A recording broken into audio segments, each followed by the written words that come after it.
क्या ऐसा हो सकता है कि हजारों साल पुरानी कोई कहानी, जिसे लोग सिर्फ एक मिथक मानते हों, वो अचानक एक वैज्ञानिक सच्चाई साबित हो जाए? नमस्कार। आज के इस दिलचस्प विश्लेषण में हम बिल्कुल यही देखने वाले हैं। हम बात कर रहे हैं खोए हुए महान शहर की, और मिलकर ये जानने की कोशिश करेंगे कि क्या सचमुच ऐसी कोई स्वर्णिम नगरी कभी अस्तित्व में थी। तो चलिए बिना किसी देरी के सीधे इस गहरे रहस्य में उतरते हैं। हमारे सामने सबसे बड़ा सवाल ये है कि क्या हमारे जो प्राचीन ग्रंथ हैं वो सिर्फ मनगढ़ंत कहानियां हैं, या फिर क्या सच में हमारा इतिहास अरब सागर की अथाह गहराइयों में कहीं दफन है। आइए सबसे पहले बात करते हैं 1983 की उस ऐतिहासिक खोज की जिसने इस पूरे रहस्य से पर्दा उठाने की शुरुआत की। इस कोल्ड केस को समझने के लिए हमें थोड़ा पीछे जाना होगा, सीधे 1983 में। जरा उस दृश्य की कल्पना कीजिए। Doctor SR. राव और समुद्री पुरातत्वविदों की उनकी टीम अपने डाइविंग गियर के साथ अरब सागर के नीले पानी में छलांग लगाती है। और पता है उन्हें तल पर क्या मिलता है?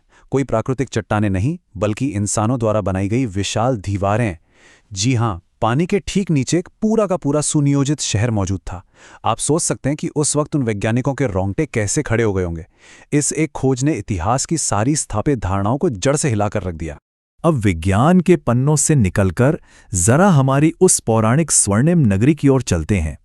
विज्ञान के आंकड़ों पर बात करने से पहले यह समझना बहुत जरूरी है कि प्राचीन ग्रंथों में आखिर इस शहर का वर्णन है कैसा। ग्रंथों के अनुसार जब भगवान कृष्ण ने मथुरा छोड़ने का फैसला किया तो समुद्र देव वरुण ने उन्हें रहने के लिए 12 योजन यानी आज के हिसाब से करीब 153.6 किलोमीटर समुद्र की जमीन दी थी। और फिर देवशिल्पी विश्वकर्मा जी ने उस भव्य नगरी का निर्माण किया जिसे आज हम द्वारका के नाम से जानते हैं। अब यहाँ जो सबसे दिलचस्प बात है ना, वो है इस शहर की बनावट।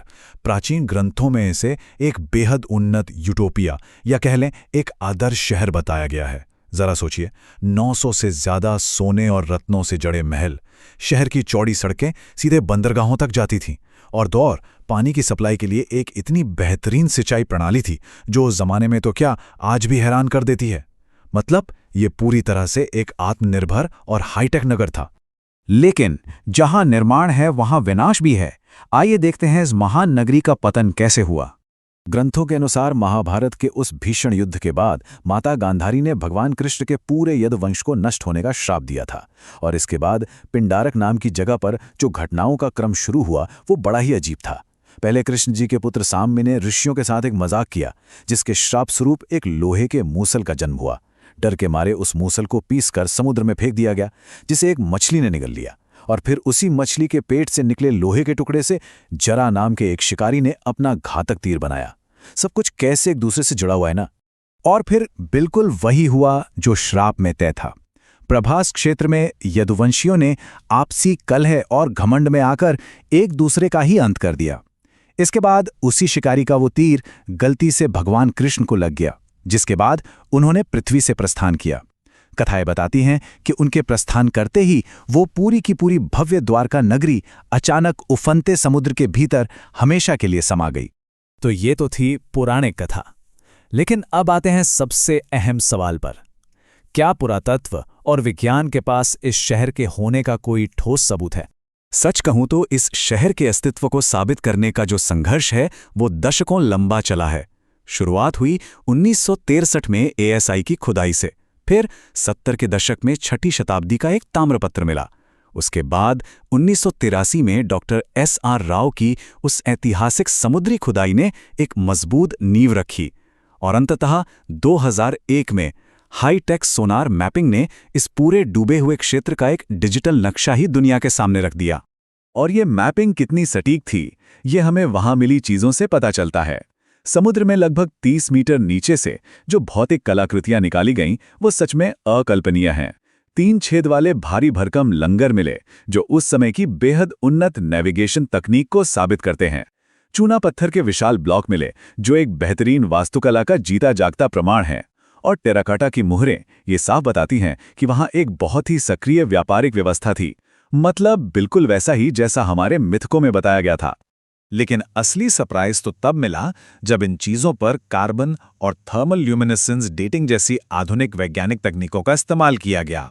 इसके नतीजे पूरी तरह से चौंकाने वाले थे।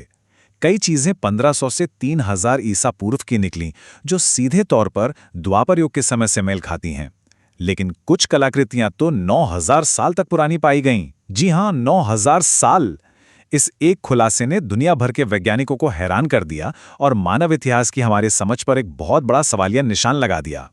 अब जरा इस पूरे घटनाक्रम के वैज्ञानिक पहलू पर गौर करते हैं कि आखिर ये महान शहर डूबा कैसे। सबसे बड़ा सवाल यही है कि एक पूरी की पूरी इतनी विकसित सभ्यता रातों रात पानी में कैसे समा सकती है। यहां हमारे सामने दो अलग अलग नजरिए आते हैं। एक तरफ पौराणिक कारण है जो इस विनाश का कारण उस भयानक श्राप को मानता है, और दूसरी तरफ है सिद्ध वैज्ञानिक कारण जो हमें बताता है कि समुद्र के जल स्तर में अचानक हुई एक भारी वृद्धि ने इस पूरे शहर को डुबो दिया।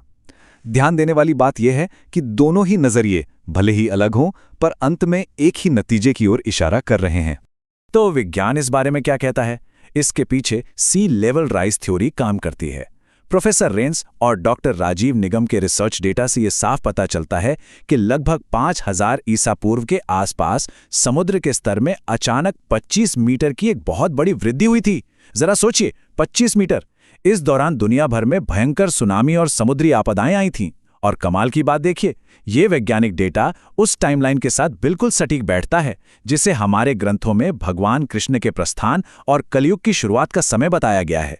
तो मिथक से शुरू हुआ ये सफर आज की वास्तविकता तक कैसे पहुंचा? आइए इसे देखते हैं। इस पूरी वैज्ञानिक खोज ने आज हमारे समाज पर एक बहुत गहरा प्रभाव डाला है। इसका एक बेहद ऐतिहासिक क्षण हमने फरवरी 2024 में देखा, जब भारत के प्रधानमंत्री ने खुद स्कूबा डाइविंग करके समुद्र की गहराइयों में उन जलमग्न खंडरों का दौरा किया और वहां मोरपंख अर्पित किए। ये सिर्फ एक गोता नहीं था, बल्कि ये आधुनिक युग द्वारा हमारे प्राचीन इतिहास को दी गई एक बहुत बड़ी मान्यता थी। इसने आस्था और विज्ञान के बीच एक बेहद खूबसूरत पुल बनाने का काम किया है। और इसी बात के साथ हम अपने विश्लेषण के अंत पर आते हैं। ये पूरी यात्रा हमें एक बहुत ही गहरे विचार के साथ छोड़ जाती है कि आस्था और विज्ञान एक दूसरे के विरोधी नहीं हैं, बल्कि ये एक ही सत्य तक पहुंचने के दो अलग अलग रास्ते हैं। ये सब जानने के बाद ये सोचना लाजमी है कि जिन कहानियों को हम पीढ़ियों से सिर्फ एक मिथक या कहानी मानकर खारिज करते आए हैं, क्या वो असल में हमारी सटीक ऐतिहासिक स्मृतियां हैं? द्वारका का रहस्य तो अब वैज्ञानिक रूप से भी सुलझ गया है, लेकिन अब हमें खुद से ये पूछना चाहिए कि इतिहास के पन्नों में और ऐसे कितने ही मिथक हैं जो बस हमारे द्वारा खोजे जाने का इंतजार कर रहे हैं।